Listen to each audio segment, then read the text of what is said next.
Strategic nuclear policy is inherently presidential. And so in every administration that I'm familiar with, there's been a formal, highly classified document that sets forth nuclear policy. One of the things that happened in the 80s was that the Omaha process and the guidance process had grown apart, so that decisions were being made in Omaha that didn't belong in Omaha. When we separated that decision authority and the responsibility for target selection, we set the stage for what ultimately happened. A target set that grew beyond any sense of rationality, in my estimation. The phrase was coined that the high priests of targeting in Omaha were targeting every pop stand on the Trans-Siberian Highway. And there was a very strong belief outside of the building that that was going on and that the targeteers were out of control, if you will. All the warheads were used. There were never any spare warheads. And so warheads were being used against targets probably that they should not have been used against. This targeting was a result of a nuclear strategy which declared that the United States and its allies must prevail. Issued in October 1981, Ronald Reagan's nuclear guidance would be refined by the Office of the Secretary of Defense into the Nuclear Weapons Employment Policy, or NUEP 82, and then further elaborated into the Nuclear Annex of the Joint Strategic Capability Plan, or JSCAP, by the Joint Chiefs of Staff.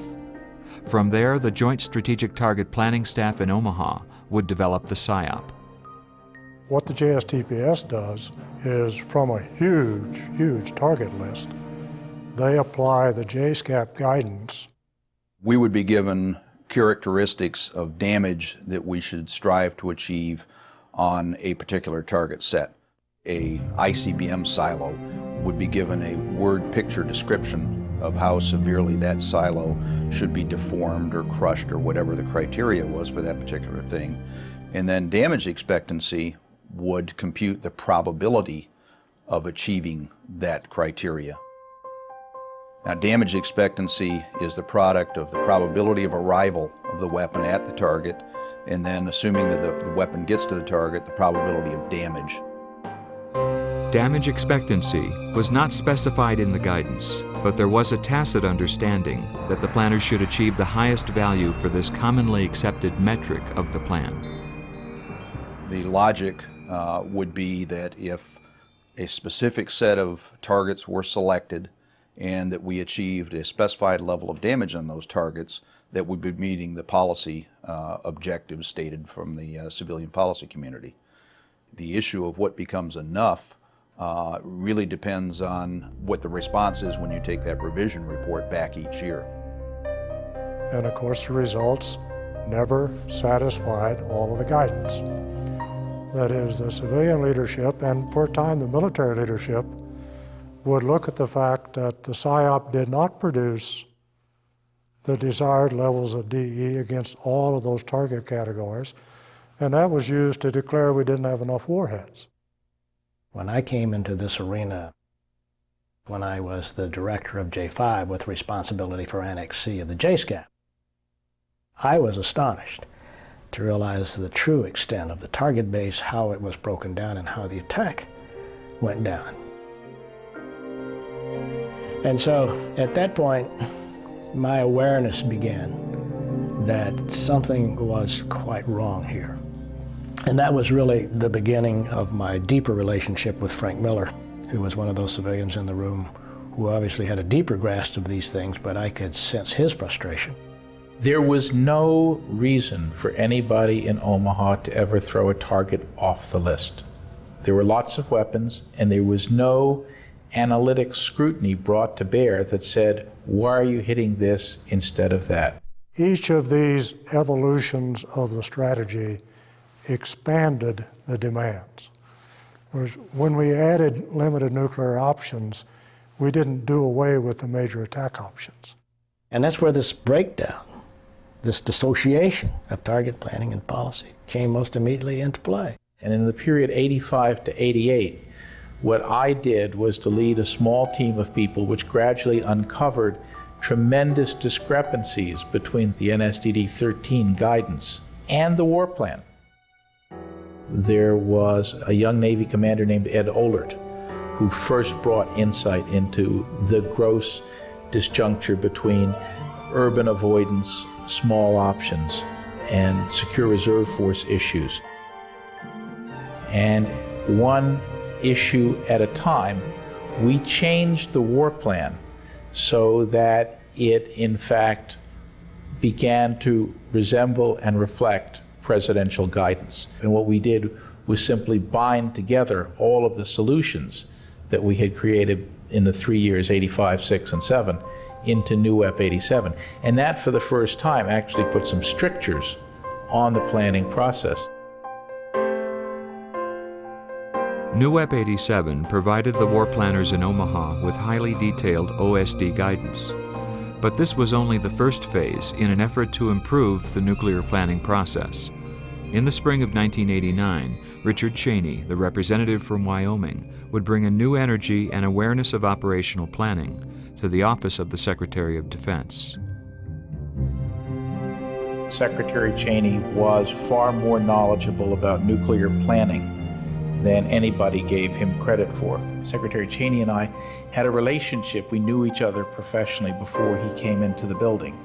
And it was in the context of that relationship that we'd often talked about nuclear policy and nuclear planning. Secretary Cheney then goes out to Omaha, and I'm briefing him on the plane about all the good work we've done in the past several years about how we fixed the gross morphology. And he starts looking at some of the PSYOP DE numbers that we have, and he says, well, why is this happening? And why is that happening? So by the fall of '89, we understand the PSYOP needs to be overhauled. Secretary Cheney ordered an urgent review of strategic nuclear weapons targeting that would require a highly cooperative effort between the Defense Department, the Joint Chiefs, and the war planners in Omaha.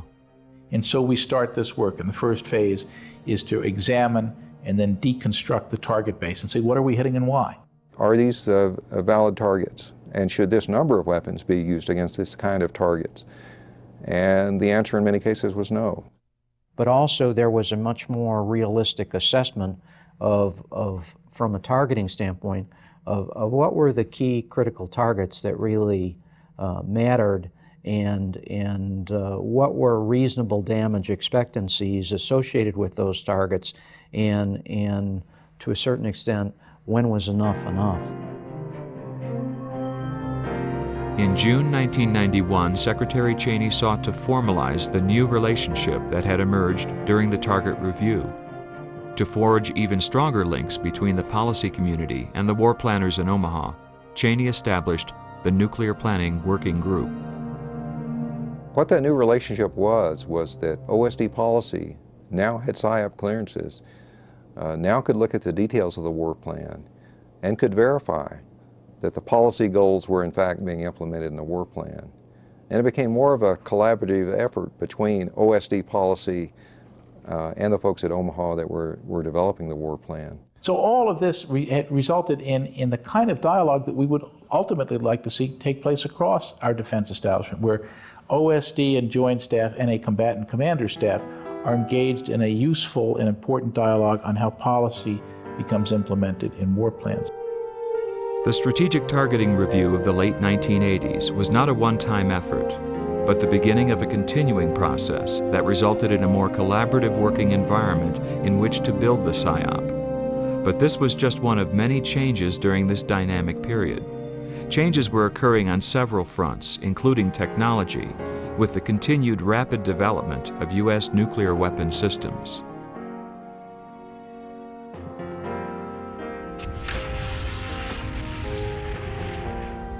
During the Cold War, there was a lot of technology push in the sense that innovation kept presenting strategic options. That's what technology is all about, presenting in sometimes sudden and unexpected ways new possibilities. By the early 80s, we really had a fundamentally different set of capabilities. When we began then to introduce yet a new class of nuclear weapons that not only had large yield, but had very high accuracy. We then had a significant breakthrough with the deployment of the Trident II missile. Because Trident II missile had both throw weight and accuracy. So with the high-yield W-88 warhead, the Trident II forced the Navy into thinking beyond the notions of counter value. The accuracy of Trident II permitted the planners to plan the employment of that system in exactly the same way as they planned the employment of the intercontinental ballistic missiles. In 15 minutes from launch, you had a fair chance of being able to destroy land-based ballistic missile systems as well as bomber bases. Reagan's modernization program, which included significant improvements to command, control, and communications, was getting the Kremlin's attention. In the first week of November 1983, the U.S. tested its command and control systems and nuclear weapons release procedures during a NATO exercise called Able Archer. The Soviets responded by going on high alert, wary that Reagan was practicing for a preemptive nuclear attack. For Reagan, the Soviets' fearful overreaction was sobering. 1984 was a year when Reagan and his advisors would take stock of powerful new offensive weapon systems coming online, the promise of strategic defenses, as well as continuing public fears of thermonuclear confrontation. As he prepared for his re-election campaign, Reagan began to soften his language toward the Soviets. Well, those differences are differences in governmental structure and philosophy. The common interests have to do with the things of everyday life for people everywhere. It was the time when détente was getting back on track, Gorbachev was coming to power in the Soviet Union, and dramatic changes were unfolding that ultimately would lead to the end of the Cold War. Gorbachev was brought in by the old men of the Kremlin, not to overthrow communism, but to revive the Soviet Union, make it stronger. Gorbachev was prepared to do things that no Soviet leader ever had even been willing to think about, much less do.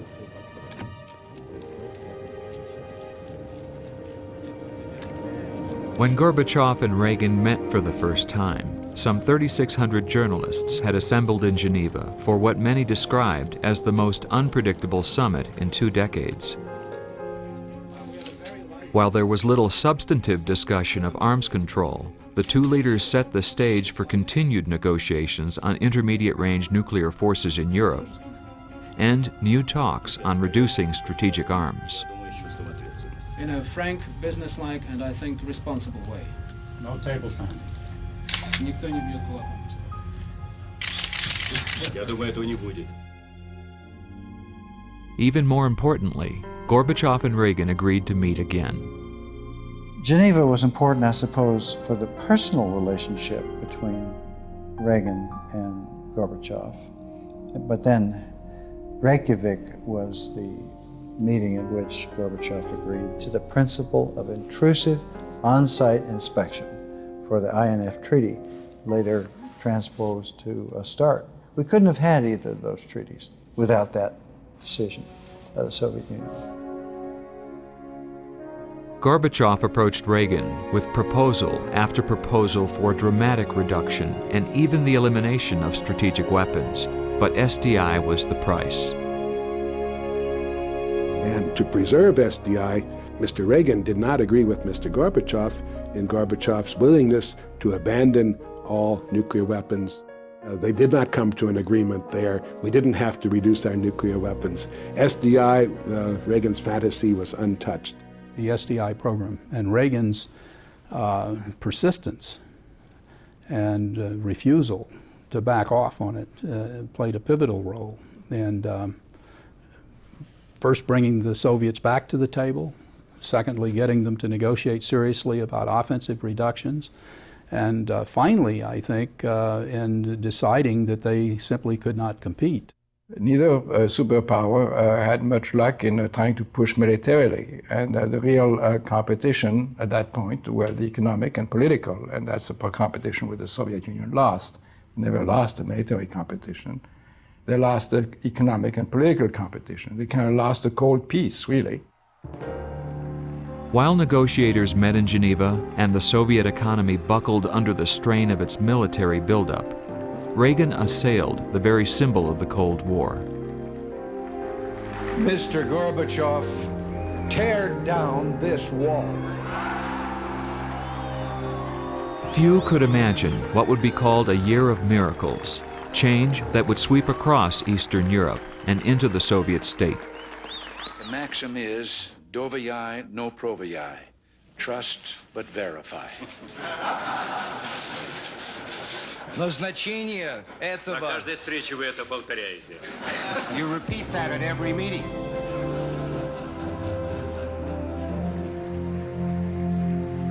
For the people of Western Europe, the end of the Cold War began with the agreement to remove all intermediate-range nuclear forces. The Soviet SS-20s had been deployed to ensure a partitioned Europe. Their dismantlement gave rise to what President George Bush would call a new world order. It seemed to me that the development in the mid-80s, when Gorbachev came into power and basically ended the prime reason for the Cold War, namely the division of Europe. And President Reagan had the wit and the acumen to recognize that the situation had profoundly changed, and to say so, and to convince the American people that it had done so, which I think was his best contribution.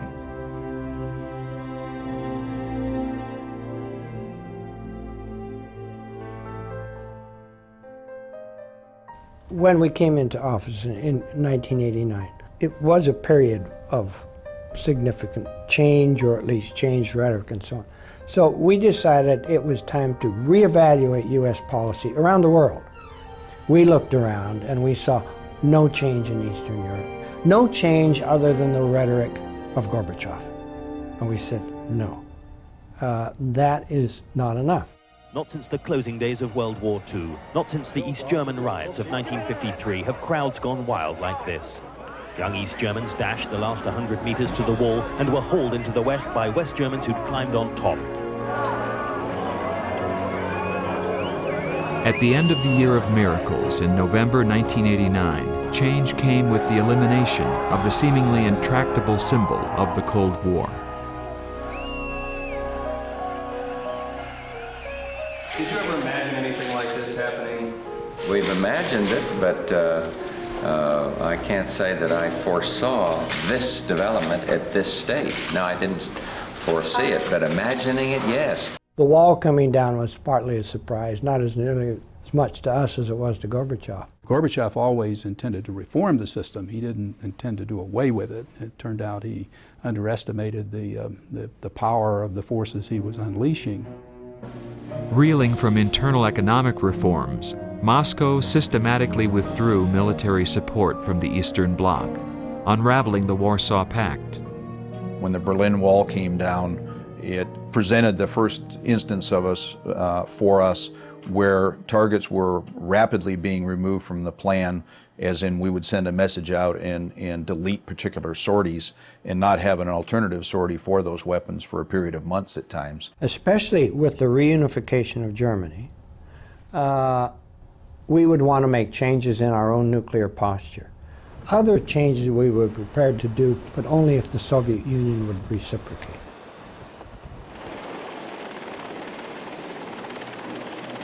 Amid the rapidly changing political landscape, Bush and Gorbachev met to concretize the new orientation in Europe. The Shipboard Summit led to an agreement on reductions in conventional forces, and soon a new strategic arms reduction treaty would be complete, with a profound impact on nuclear planning. The idea in START was to seek overall equality and to capture real military capability in a way that we had not done before. START was significant for the new complex counting rules it placed on warheads and delivery vehicles, as well as for its intrusive verification regime. But as Gorbachev was embracing an agreement to ensure peace and stability with the West, he would soon confront a rejection of his own economic and political reforms at home. Within hours, tanks and armored personnel carriers had appeared on the streets of Moscow. It was inevitable that as the day wore on, the White House would become the focus of resistance to the coup. The unsuccessful coup attempt of late summer ultimately led to the collapse of the Soviet Union. But the autumn of 1991 would continue to be a dynamic time for arms control. We officially declare that all decisions and decrees issued by the Council are illegal. We went through a period where it was obvious the Soviet Union was collapsing. That made Start 1 ratification somewhat complicated, but it gave us opportunities to look at things we never looked at before. And what President Bush did under a series of things called presidential nuclear initiatives, he took our bombers off alert, canceled our mobile ICBM programs, took nuclear weapons off Navy surface ships and submarines, eliminated ground-launched nuclear weapons from Europe and withdrew them to the United States. 2 years ago, I began planning cuts in military spending that reflected the changes of the new era. But now, this year, with imperial communism gone, that process can be accelerated. In his final State of the Union address, President Bush announced a series of additional nuclear initiatives that would reduce U.S. nuclear forces around the world, as well as restructure the nuclear command. We started the restructuring of strategic forces to make them more resilient and more stable so that they would not in themselves precipitate a war. Concomitant with those reductions, it seemed appropriate to reorganize the command to focus on those smaller nuclear forces, which would now be used in different ways than one single superpower confrontation. I was tasked to develop a blue sky reorganization of the combatant forces to rewrite national military strategy in a draft to be debated by the chiefs, which removed the Soviet Union as our principal enemy, the first time that had ever been done. So what I could see on the horizon was not just a change in the strategic setting, most importantly, but in addition to that, a change in attitudes toward strategic forces, nuclear weapons, and the budget. Strategic command is actually created through two different impulses. Lee Butler, as he's working for Colin Powell, when he's the J5, comes up with a plan for his Commander-in-Chief strategic.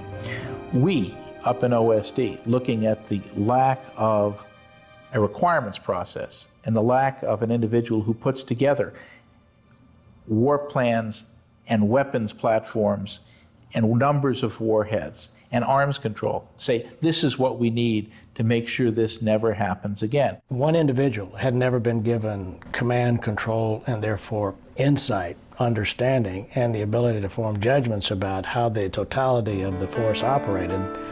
Seeing that for the first time allowed me to have a complete picture of the nuclear forces. He was the driving force in planning a new command, a command that would not be as Air Force focused as was the Strategic Air Command. They elevated the Joint Strategic Target Planning Staff, which had been a joint force, to now become the Strategic Command.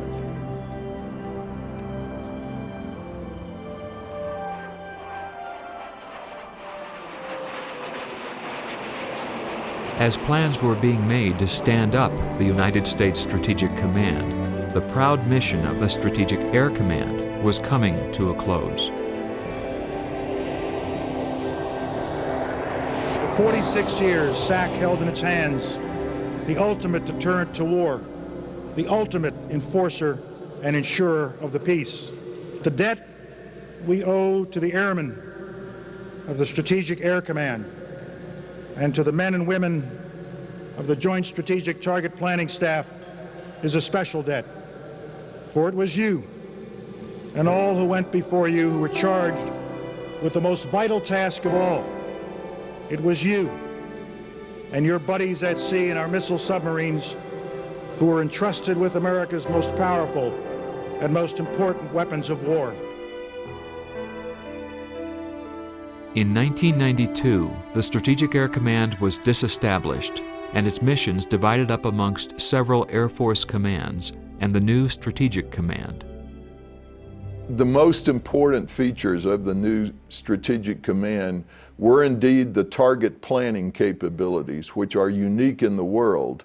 Secondly is the ability to guarantee the nuclear command control system that would configure and operate those forces if they were required. Those missions remained intact as a key part of the new U.S. Strategic Command.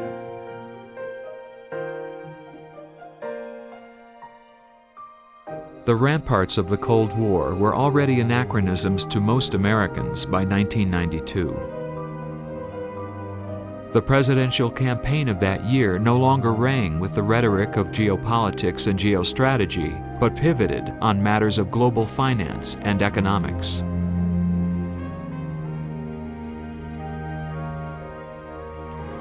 Bill Clinton's defeat of George Bush at the polls was widely interpreted as a result of his commitment to a new social agenda and the public's disaffection with the economic status quo.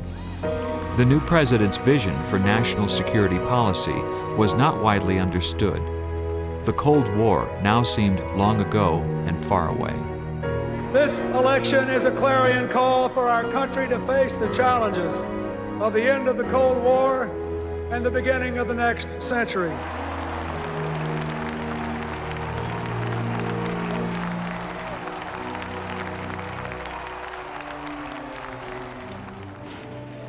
In one of his last official acts, President Bush put a close on one nuclear era, while a second was just beginning to emerge. Throughout the 1990s, differing political imperatives, unforeseen international tensions, and disturbing new intelligence would change the nuclear equation. As we were leaving office, it was clear that the structures of the Cold War were no longer appropriate. And indeed, there were a lot of calls from the Congress again. The Cold War's over. What are you going to do with this enormous structure you have? The United States is the biggest conventional power in the world. There is no longer any need for the United States to have nuclear weapons as an equalizer against other powers. Les Aspin and others in Congress argued that nuclear weapons now had to be considered in light of dramatic advances in conventional weapons systems. The 1991 Persian Gulf War had demonstrated an overwhelming U.S. conventional military superiority, and one which adversaries could not directly challenge in a symmetrical way. Desert Storm made that absolutely clear. So they find asymmetrical ways of contending with the United States. The asymmetrical ways, some of them could be to go to nuclear weapons. As he prepared to assume the presidency, Bill Clinton announced his new cabinet appointees that included Congressman Les Aspin as Secretary of Defense. Aspin's immediate concerns were those he shared with Senators Sam Nunn and Richard Lugar about the threat of proliferation by so-called loose nukes in the former Soviet Union. To the breakup of the Soviet Union, given there were 15 separate republics and that 4 of these had nuclear weapons, we wanted to control the proliferation of those weapons, the fissile material, and nuclear know-how. Cooperative threat reduction helped to secure fissile materials and consolidate the nuclear arsenal of the former Soviet Union under the control of the new Russian Federation. The Nunn-Lugar program, the loose nukes issue, that was the problem of the day, not our own nuclear weapons posture, not arms control.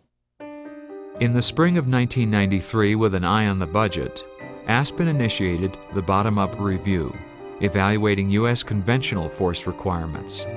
Later that fall, Aspin would charge his assistant, Ashton Carter, with the task of conducting an internal Department of Defense review of the role of nuclear forces.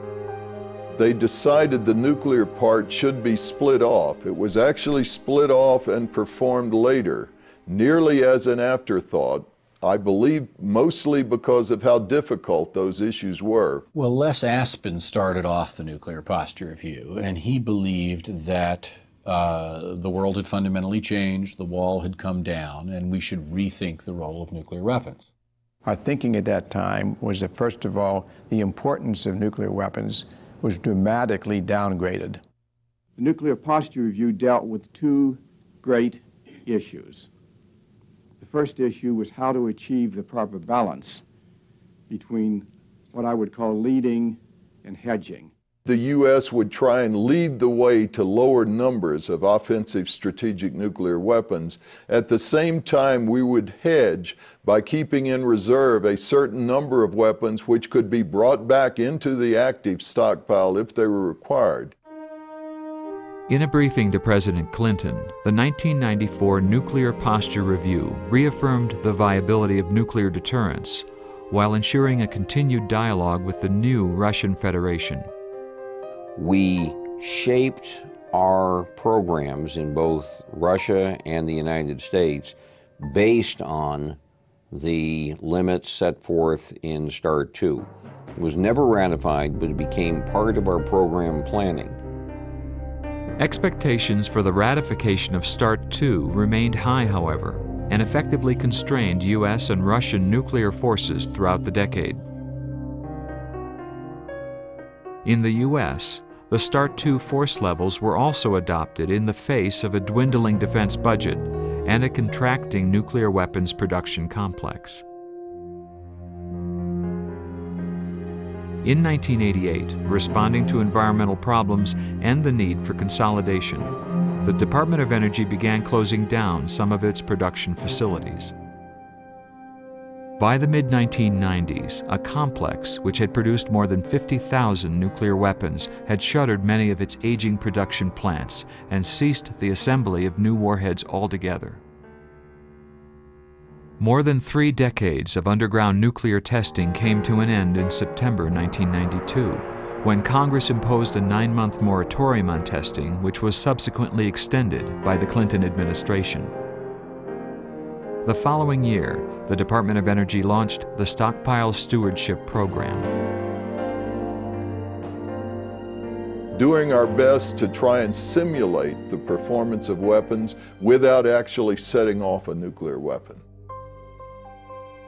Weapons were designed to last, let's say, a nominal 20 years. The basic nuclear components seem to be holding up very well. But clearly, whether they'll last 30 years, 40 years, 50 years, nobody knows. And hopefully by then, we will have a capability for manufacturing. In 1994, when William Perry succeeded Les Aspin as Secretary of Defense, the process of securing the former Soviet nuclear arsenal was well underway. Early in his tenure, Perry began articulating a policy of preventive defense. So Perry wanted us looking out into the future, not becoming complacent just because things were good. We had won the Cold War. Nobody could match us. He said, let's think about what the future threats could be.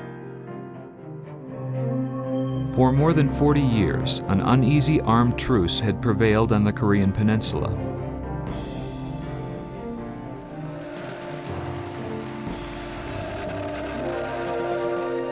In May of 1994, a crisis would test U.S. policy and plans when the North Koreans ordered UN inspectors to leave the Yongbyon nuclear facility. Now, the potential of a nuclear-armed North Korea threatened this delicate balance. The best way to protect ourselves from that kind of a threat is preventive defense. It's preventing the terror group from getting the nuclear bombs in the first place, preventing the rogue nation from getting the nuclear capability in the first place. At first, a strategy of economic sanctions was imposed. When North Korea threatened to turn Seoul into a sea of flames, U.S. contingency war plans were set in motion. When action appeared imminent, a freeze on nuclear activities was brokered by former President Jimmy Carter that led to the agreed framework. I personally believe that the crisis is over, and I personally believe that Kim Il-sung wants to be sure that the crisis is over. These developments mark not a solution to the problem, but they do mark a new opportunity to find a solution. The agreed framework is a very valuable agreement for the United States security. It did not solve the problem of North Korean aspiration for nuclear weapons, but it certainly delayed it. The last bastion of hardline communism at its most spectacular. In a massive display of national pride, hundreds of thousands of North Koreans took part in their country's. As the decade progressed, the expression rogue nation was becoming part of the public lexicon, while the threat of proliferation was being realized by so-called nuclear-capable states. And yet the presidential guidance for nuclear weapons remained unchanged. Under the broad rubric of NSDD-13, we were able to completely transform the PSYOP in terms of what it hit and what it went after and how it did it. But as a result of some conversations between General Shalikashvili and President Clinton, there came down an order that we needed to relook at the guidance, and that's how PDD-60 came out. PDD-60 came out and that all of the ridiculous rhetoric of NSDD-13 was gone. In advance of the 1997 Helsinki summit with Boris Yeltsin, the Clinton administration removed all references to being able to prevail in a nuclear war, while reasserting the traditional deterrent role for nuclear weapons.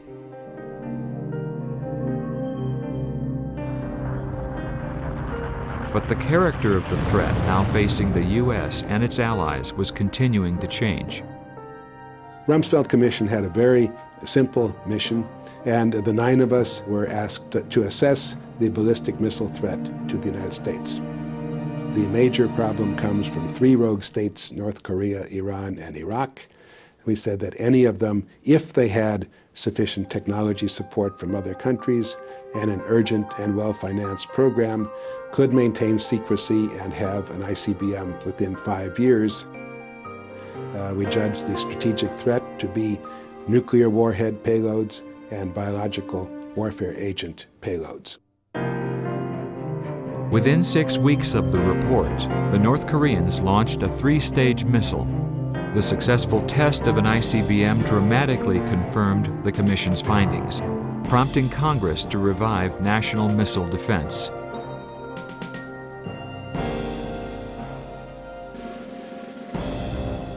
By the new millennium, active defenses were experiencing a revival as the nation prepared itself for the emergence of a new and as yet ill-defined threat. A threat that would be manifestly different and less stable than the Cold War experience of a nuclear-armed Soviet adversary.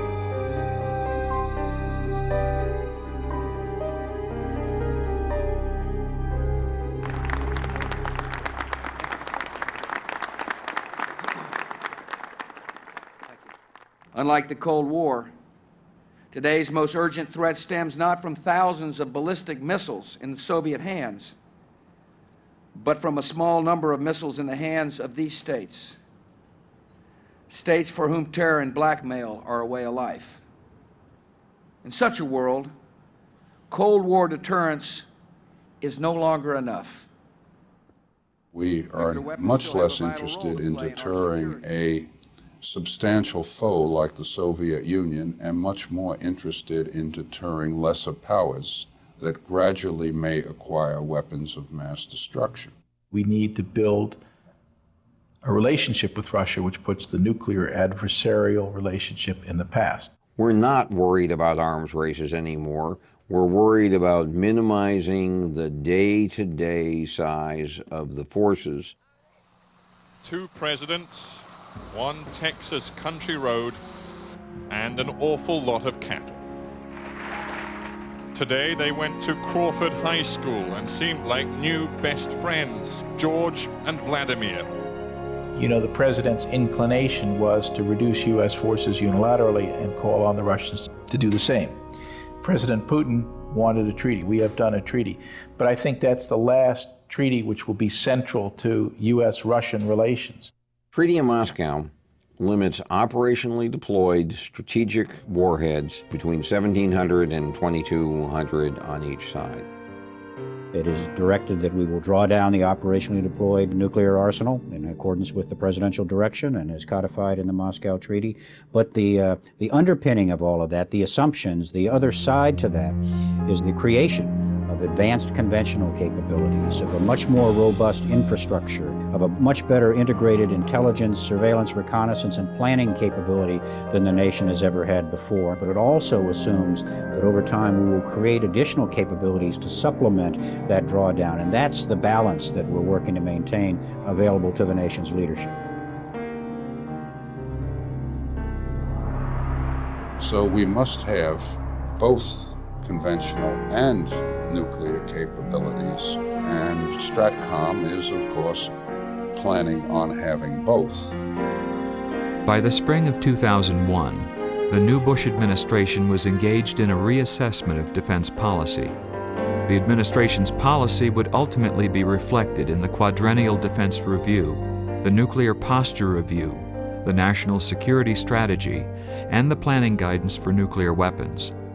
Taken together with dramatic changes in strategic planning, this new policy would reignite the nuclear debate.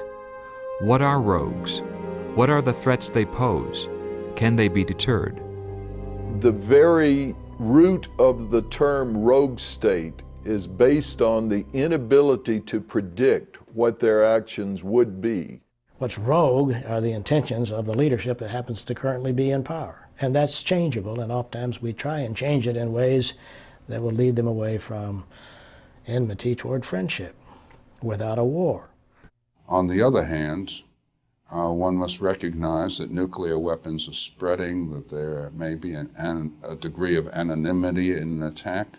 Nations which we have sometimes called rogue nations, when they say, how can we contend with the United States today, are thinking only in terms of asymmetrical warfare, which is going to weapons of mass destruction, going to guerrilla warfare, going to supporting terror. As the arsenal in the hands of rogue states, particularly with chem bio and now some of them having nuclear weapons, require us to take a different look at how we deter. I don't think classic deterrence works in these situations because we are dealing with individuals whose thought processes and motivations are very foreign to us. We've never really understood what deters or the degree to which that the nuclear standoff of the Cold War in any way resembles any relationship that we would have with any other country.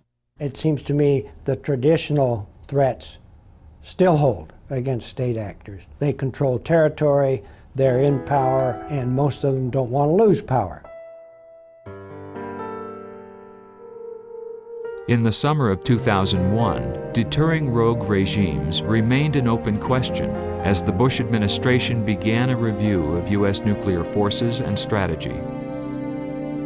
The 2001 Nuclear Posture Review would reaffirm the continued utility of nuclear weapons as the principal deterrent force, but their role would be subsumed within a larger and more flexible strategic posture.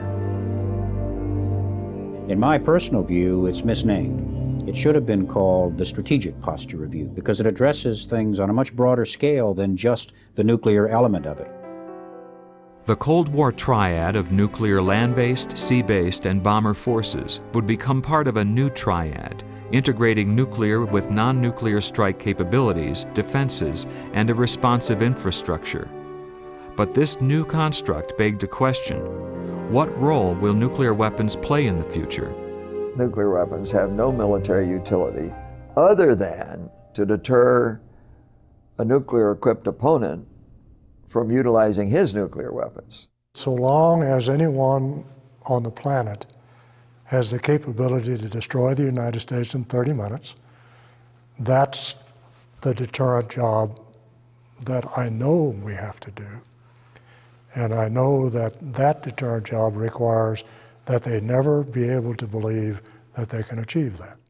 There is a wider question that we must consider, and that is, what are the messages that will be given to history? by the use or the non-use of nuclear weapons in a particular conflict. There is a half-century-long tradition of no use of nuclear weapons. The only nation to ever use one in anger was the United States. Are we going to be the first to do that again? Eisenhower thought we could deter conventional war. We hung on to that hope in spite of the Korean War up until the late 50s. And even the notion of limited nuclear warfare, that was close to preposterous in his view. I cannot conceive of any responsible president initiating a war-fighting nuclear action. The situation even today has not changed. I mean, the main use of nuclear weapons remains to deter the use of nuclear weapons by others. That has wide support within the defense community. Everything else is controversial. The world has changed a lot over the years of the Cold War. Various nations have been trying to remove their valuable targets from being addressed by conventional weapons. And unless you're holding the targets most valued at risk, deterrence will fail. There are an increasing number of types of targets and types of adversaries for which the current stockpile is ill-suited. There's no doubt about that. And if we are ill-suited or ill-configured to deal with those threats, it might convince potential adversaries that we would never use those capabilities, and whether we like it or not, then it loses its deterrent value. In my view, the development of these kinds of capabilities for the in extremis situation, for that target, is not because we think that developing the weapon is going to deter that target in the first place. I don't believe that for a minute. I think it is simply having the capability to destroy it in the event we reach a point where the president is convinced that we have no other alternative. But it's all tied back to what has been the constant from 1950 to 2020. That is, the purpose of the deterrent is to be credible enough to convince anyone that can destroy the United States that they can't possibly win by doing that. That's the constant. It was a well-planned and well-executed. The familiar East-West confrontation that once sustained a broad-based consensus supporting nuclear weapons and nuclear deterrence had, by the mid-1990s, given way to an unfamiliar landscape. In a world of uncertain and unpredictable threats, attitudes toward nuclear weapons and even the efficacy of deterrence had become widely divergent. But amidst this disagreement, there were shared fears of nuclear proliferation. An event in late summer of 2001 would suddenly and shockingly refocus debate.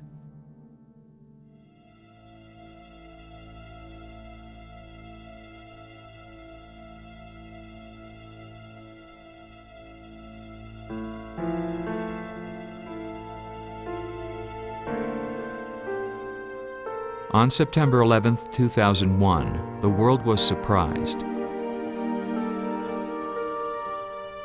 The U.S. was not prepared for an audacious and catastrophically destructive act of terror on its soil. In the aftermath of the attack on the World Trade Center, debate centered on the question, can non-state actors be deterred? It's by no means clear to me that non-state actors have the same set of values that enable us to practice deterrence against them. If you expect to go to heaven in such a situation, you're not going to be deterred by the threat of going to heaven. We all have to recognize that to the degree threats present themselves to us, like Al-Qaeda, which are stateless and which come from quasi-governments that don't possess territory, the nuclear threat becomes almost irrelevant. The trouble today is we don't know how to deter these subnational and terrorist groups such as Al-Qaeda from using the weapons in alliance with these rogue states who have developed the weapons and seem to have a few barriers to transferring them. And therefore, the idea of preemption of such capabilities achieves a significance and becomes an option. For more than 50 years, the United States had practiced deterrence against adversaries who threatened the nation and its allies with weapons of mass destruction. The political objective of containment was underpinned by the knowledge that the Soviets and the Chinese had something to lose. And I think in the mid-50s, the unacceptability of all-out nuclear war became common knowledge between the US and the Soviet leaders. But that kind of common knowledge doesn't exist with potential rogue states or non-state actors. You're kind of unsure what it is they think about this. And if that's the case, then it's very difficult to be sure that deterrence will operate. And if you're not sure deterrence will operate, then you become even more afraid of their acquiring these weapons. This, for me, would be my policy nightmare. When the moment comes that we have conclusive evidence that they have or are about to give this kind of capability to a terrorist organization. The separated plutonium, the weapons plutonium, and the highly enriched uranium. Those materials are the principal danger around the world. If a country or a terror group gets a hold of them, it's no great trick to make nuclear weapons. It takes some time and some skill, but it's not an enormous trick to make a primitive weapon. There are those that argue that today's non-state actors can't be deterred. I don't believe that. I think everyone has the ability to be deterred, and even if the zealots can't be deterred, the structures, the national elements, the host nations that support them are susceptible to more classic elements of deterrence. This is a much bigger work assignment than has ever been assigned for planning nuclear or non-nuclear attacks in the past. And the goal is to try to put that within a single command that can support such operations around the globe. Nuclear weapons would remain a key deterrent if there were an emergent China or a resurgent Russia. But they would be given a new emphasis: rogue nations and Islamic terrorists with weapons of mass destruction. I think nuclear deterrence will continue to play a fairly significant role for the future. The size of that role depends upon a number of factors. One is the degree to which we are in fact successful in bringing Russia into the West, and the degree to which China begins to perceive itself as a status quo power as opposed to an aggressive, upwardly mobile power. A second has to do with whether or not major countries who would make themselves our adversary continue to deploy nuclear weapons, therefore requiring us to have nuclear weapons to deter nuclear attack in the first place. When you now shift the focus to only a few nuclear weapons being used, it becomes exceedingly important for you to do the calculation: do I have to use a nuclear weapon for each of those, or could I substitute some combination of advanced conventional weapons, information operation attacks on those particular targets, rather than only considering a nuclear attack? This is not a cookie-cutter problem that one size fits all. We need to think through what would deter North Korea, what would deter potentially a terrorist organization. There is certainly a need for a much wider spectrum of options that are made available to the nation's civilian leadership, both in the deterrent character and if the requirement presents itself for employment.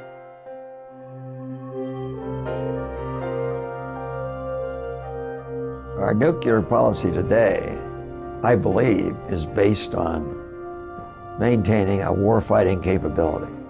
We reserve the right to use nuclear weapons to respond to and therefore to deter chemical or biological use, weapons of mass destruction. You cannot simply say we will deter without being able to execute in wartime. On the other hand, if we introduce nuclear weapons, we won't be the only ones to do so. All parties involved, and most especially the President, have to realize the consequences of that act. You invite proliferation. You're basically suggesting that it would be a good idea for threatened countries to get nuclear weapons and strike fear in the hearts of other people. And that's what I think we do when we say we're going to need these nuclear weapons in perpetuity, but you don't need them.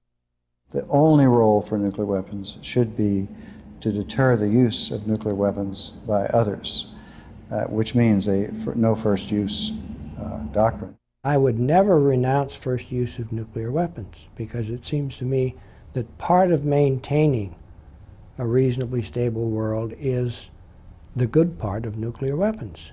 And I think however we say it, however we do it, and most of the world won't like it, we need to say no more nuclear weapon states, but the nuclear weapon states they will be guardians of the system.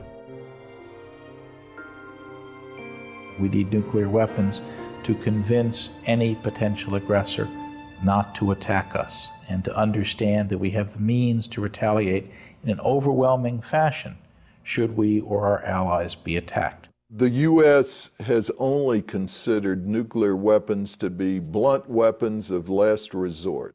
But all of us understand the horrific nature of the nuclear weapons, and the fact that they are not and will never be considered as just another kinetic option available to the nation's leadership.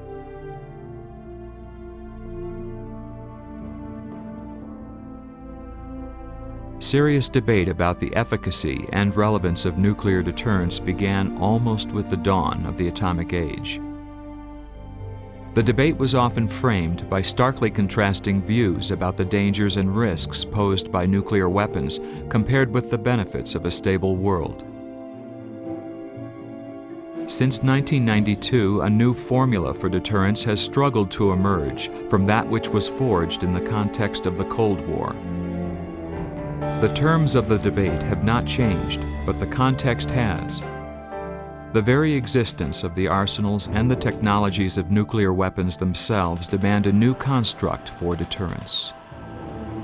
What you have to do, though, at the end of the day, to have a real nuclear deterrent, is you have to have a policy, and you have to have a plan, and you have to have the forces, and you have to have the wherewithal to carry out the plan and the will to do so at the end of the day. If you don't have all of that, then you don't have a nuclear deterrent.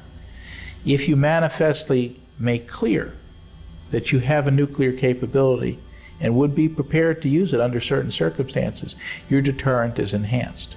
It's up to succeeding generations as to whether they will be able to meet those tests.